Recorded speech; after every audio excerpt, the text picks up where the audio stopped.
Hello, I'm ex-Toycat, and you might remember how one of the most impressive trailers we ever saw for Minecraft Bedrock was this one, which included the super duper graphics pack. This was announced during E3 of 2017 and promised the pack would be out by fall of that year. However, as I'm sure you can tell, fall of 2017 came and the super duper graphics pack did not come alongside it. What we did see was some technical trailers showing exactly what they're doing and how they're doing it, some really impressive stuff, and we also saw some teasers and then an explanation as to where it would be available, and then there was nothing. There was radio silence for a really long time. After a while, they finally let the community managers say like, oh yeah, hey, it's going to be coming out as soon as we fix the graphics engine. And then despite the fact that the new graphics engine is not entirely done, they've decided to cancel the Super Duper graphics pack anyway. It's officially ceased development according to the Minecraft.no website. And so it has to be said, this is one of the weirdest and worst managed big projects I've ever seen from a major company, especially for something as big as Minecraft, especially for something as hyped as this. And I want to talk about exactly what happened here, because in my opinion, this is the Microsoft/Minecraft team,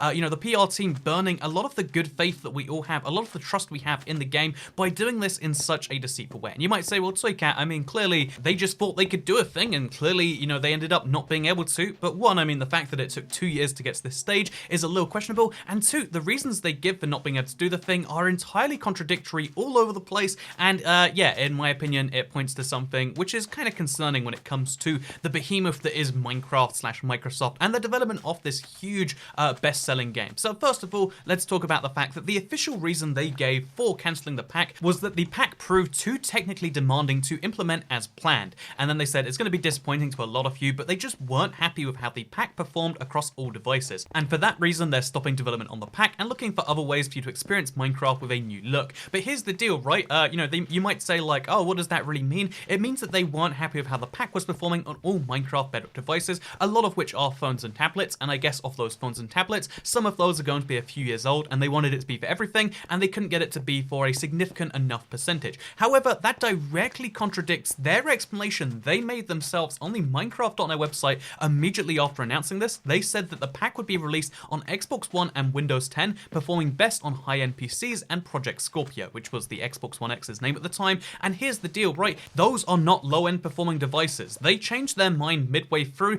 They gave themselves an additional goal that they became, it became impossible to achieve. The logical thing would have been step down and be like, oh yeah, well, we only announced it'd be for Xbox and Windows 10, but no, they're cancelling it for everything as a result of this one decision. That's super slippery and kind of ridiculous that they put this much effort, this much marketing, and the number of copies, on Windows 10 and Xbox One they must have sold as a result of people being like, oh yeah, this is coming any day now, is kind of huge. But here's the thing about that. When they made the decision to, decide to not just release an Xbox One, X's and Windows 10, when they made that decision, they must have been like, okay then, so how are we going to do this? Oh, we can't do it with the current graphics engine, and therefore they decided to delay it. The official message they gave to the community team, again, this is just what the community teams heard, this is why you might have heard Helen Angel say it on a stream, for example. The official message they gave out was that they're rewriting the entire graphics engine first before they can, do any of this. They've decided it's too tricky for the current graphics engine to do, and the new graphics engine, I believe it has been officially announced, is the Render Dragon, right? Like it's something they're working on right now. They're changing how Minecraft performs,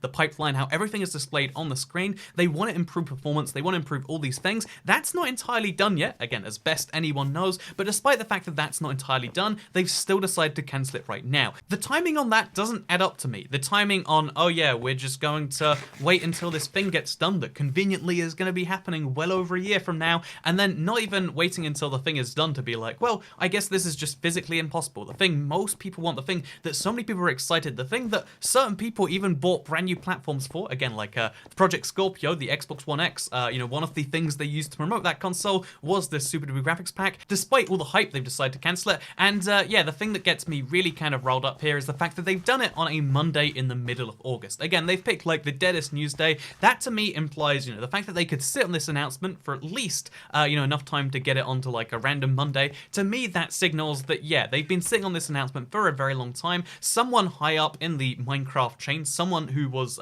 heading this thing up, clearly had decided a very long time ago that it's cancelled. But again, the reputation hit from cancelling it immediately was going to be pretty bad. So instead of just cancelling it, it's like, we're going to delay it an indefinite amount of time. People are going to wait until forever. We're going to try and get the hype, the pressure off this thing's back, and then we can cancel it. And it goes to show, every single time I tweeted this out, because I tweeted the article, and then I tweeted my response, and then I tweeted the BBC article, because they had the weirdest, headline. Every single time people were like, wait, what? That's been cancelled? cancelled? I'm still waiting for that. The fact that they've announced it in this kind of lull, the fact that they've announced it in a way that, you know, a lot of people aren't going to hear about it, you know, to me is just like, yeah, so you wait a couple years, you delay the thing. I don't think there ever was an intention of rewriting the graphics engine to make this work, or if there was, it clearly wasn't very seriously undertaken if they've decided to cancel it this early in. I think that from the beginning, this was something that was always going to be very likely to be cancelled. That's the only way I can see this. And yeah, it's kind of ridiculous to me that, like, so the reasoning that they've officially given this is,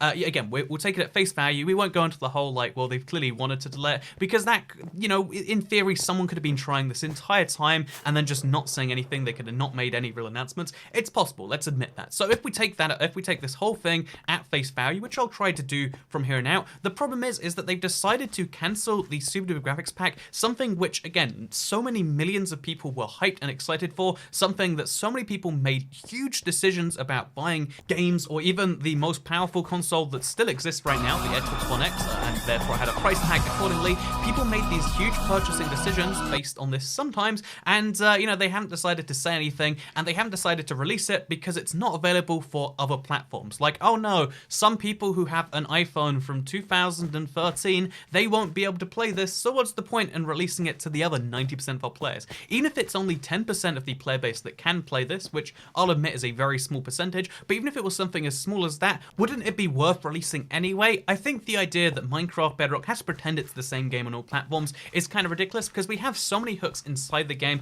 that prove this isn't true. The Farlands is different on every single device. The performance is going to be wildly different on every single device. There are so many differences that you're going to spot between devices in terms of all these things anyway, which for the record does go as far as the store content. There are some things in the store that will not work unless you're running on a high-end PC, including things made by 4J, which are basically a first-party studio, right? There are things that can only work on some devices, and you won't know that till you purchase them, and that's crazy and that sucks or whatever, but it proves the fact that Minecraft is different depending on your device. You're going to get different performance out of a PC than a phone, and no one should expect otherwise. And therefore, all you'd have to do to release this is say, hey, do you have a very modern phone or a very modern PC? Then you should play this. If you don't have one of those, you know, be warned, maybe don't buy this. Something like that is all it would take. And the best bit about it is because device performance is improving all the time, then within a few years, most people would be able to play it and everyone could enjoy the Super Duper graphics. But no, instead of that, what we just have is like, oh yeah, we upped our own requirements internally. We decided to keep on,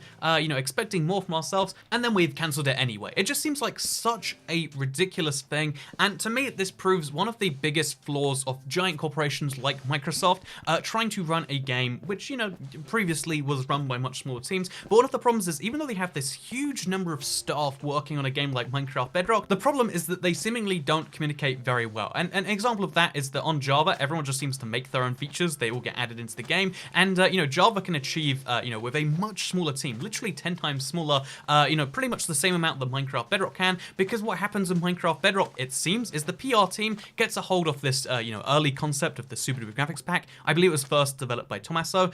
You know, the PR team gets a hold of this and like, yes, we can use this to promote the game. And clearly they went for a lot of steps to make a demo. They got something which technically worked as like a proof of concept. Then they clearly decided that it was far enough along the path that they could release it in fall of that year. Remember, E3 is midway through the year, and fall, if I'm not mistaken, is the American word for autumn. So that means that we're talking about, you know, like within 4-ish months or so. So they decided they were far enough along to get that done. And then somewhere along the line, someone in the Minecraft team is like, hey, Minecraft is the same on all platforms. We can't release this until it's good for everything. And then it's like, but this is only going to work on Xbox One X's and Windows 10. This is a big part of our sales pitch for the Xbox One X. And they're like, oh no, it won't take too much time to get this working on those devices. And then they decide, oh yeah, we've got to work on the graphics pipeline first. That's not planned until 2019. That's a year delay right there. The fact that someone in management somewhere, someone who's trying to make these high-level brand decisions for Minecraft, you know, is able to just be like, hey, I'm going to make this arbitrary requirement that basically cancels the thing,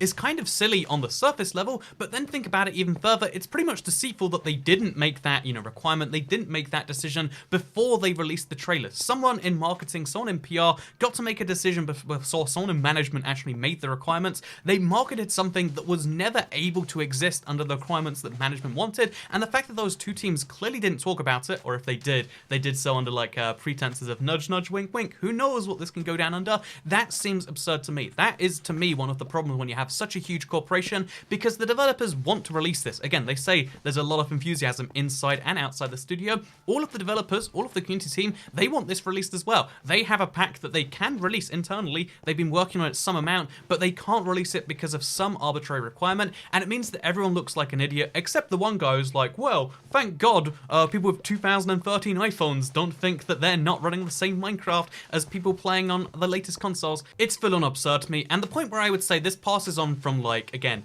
maybe incompetence, because, you know, it could just be lots of people not talking to each other until it's too late. The point where it passes from that to kind of straight up deceitful is because the Xbox One X was advertised as being like, hey, it's going to be the platform where you can play this the best. In fact, there were even like murmurings of this being a free thing for the Xbox One X, so clearly this was a big announcement for that console. That console didn't do as successfully as you might expect, but here's the thing, right? If they wanted Minecraft to be a great game for that console, they would have updated it to at least include in some way some support for the Xbox One X. I play on an Xbox One X. If you don't know, the gameplay you're likely seeing in the background, that is from my Xbox One X Project Scorpio, the most powerful console. It runs 4K games, but only when the developers install a small patch to allow it to use that hardware. I don't know how much effort this takes, I'll admit, you know, there are hundreds of games that have done it, but one of those games that hasn't done it is a first-party title from Microsoft. You know the one I'm talking about, it's Minecraft. That's right, you could have bought a $450 or $500 console because you're like, I want the best Minecraft experience you can have on a console. You could have bought that console and it literally would make no difference compared to buying any other console. To this day, it makes me kind of crazy that there's not even talks of when this is happening. In fact, the fact that it's now being close to 2 years makes me believe that it's never going to happen. They're never going to increase the performance to actually take advantage of the hardware that they purchased from Microsoft. And again,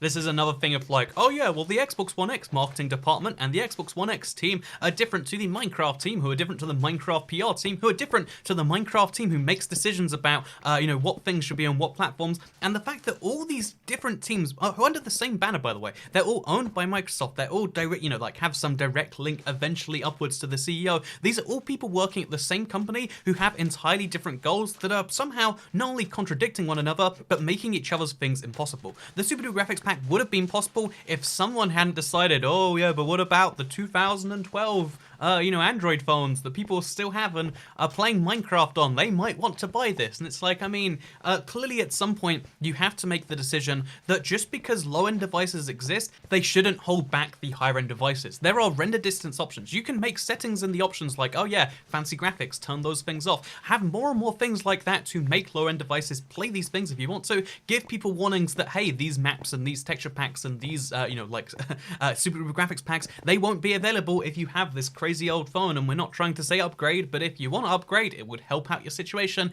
You need to have some line in the sand where you draw and you say, hey, anything below this standard, we're not going to focus on exclusively because, again, even though it can be a huge number of players, it's still got to be balanced against the huge number of people who have a massive amount of the performance from their device wasted. Whether that's people on Xbox One X's that literally cannot benefit more from Minecraft, the game literally sees their consoles an Xbox One like myself, whether that's people on Windows 10 PCs where your, max simulation distance is still 12 chunks. I have an upcoming video. I have 4,000 blocks worth of render distance, but still only like 160 of those blocks actually exist in the world, actually can do things like furnace actions. To me, it seems absurd that like, wait a minute, why can't we increase these things? Why not give at least the options to increase? And that's all this was ever going to be. Super Duper Graphics Pack was going to be an option to make the game look amazing if you wanted to. It was going to be a great selling pack, and on a business level, this was going to be a great thing for Minecraft, but again, because some decision made somewhere down the chain, everyone else in the company, again, even the community managers who are here to like help us understand, even they, I imagine, must be confused and must not quite understand exactly what happened and why. And this is the problem with having such an unwieldy organization run a game. This is the problem when you get any entity too large, in my opinion. When you get these giant corporate entities or even, giant governmental agencies, that's how you get these huge failed projects where, there's a huge amount spent and then another department gets to be like, hey, but we're changing the requirements, so that huge amount that you spent, or that huge amount of time you spent on this thing, it's all gone now. It happens all the time in the real world, and it's concerning that it happened to my favorite game and what might be one of your favorite games, and one of the things that we're all very hyped for. And yeah, it's a shame that all of that happened, and we still have no idea exactly when, where all these decisions were made, because within the giant entities, you don't actually get to see who's making the decisions or why, or indeed what they think the benefit or the downside was. The fact that this has happened, it's such a crazy thing in my opinion that something they were going to sell, millions of copies of is kind of shelved because it's not going to work on some other devices. Some brand decision made somewhere down the line is costing Microsoft millions, not to mention the huge PR fallout from this, and the fact that that's just an okay response to some vague goal set by someone somewhere is absurd to me. But that's what I think. I'd love to know what you think in the comments down below. Do you think it actually is like worthwhile? Like, hey, I'm glad that guy Microsoft added those requirements. I'm glad he tried to get it working on phones and tablets, and then when it couldn't, they were just like, hey, actually, why don't we cancel the whole thing? I'd love to know what you think, if that's actually positive in some way, because again, I generally, when you get a huge entity working on these things, it's hard to even track what's going down. So personally, to lay out my cards on the table, I would say I'm usually more distrustful the larger the organization gets, but let me know if you disagree with that and you think actually, well, I mean, like, they're going to achieve some great things using said large organization. I'd love to hear your opinions, your comments, your disagreements, your agreements, all of those things down below. If you like this video, please like and let me know. If you disliked it, dislike it, because it will probably do the same thing, except I'll just assume you're a hater, because that's what YouTubers do. Also, you can subscribe and notifications turned on if you want to see more of these videos, and I hope you all enjoyed this little bit of a rant. I usually don't talk too much about news. Most of the time when we do, it's quite positive, like, hey, did you know they're working on a new Minecraft Realms team? Like, there's a separate team that right now is being formed somewhere in the Redmond, that kind of area. That's kind of exciting. There's lots of exciting things going on in Minecraft, but sometimes it's stuff like this. Anyway, thank you very much for watching this video, because I'll see you all in the next one. Goodbye.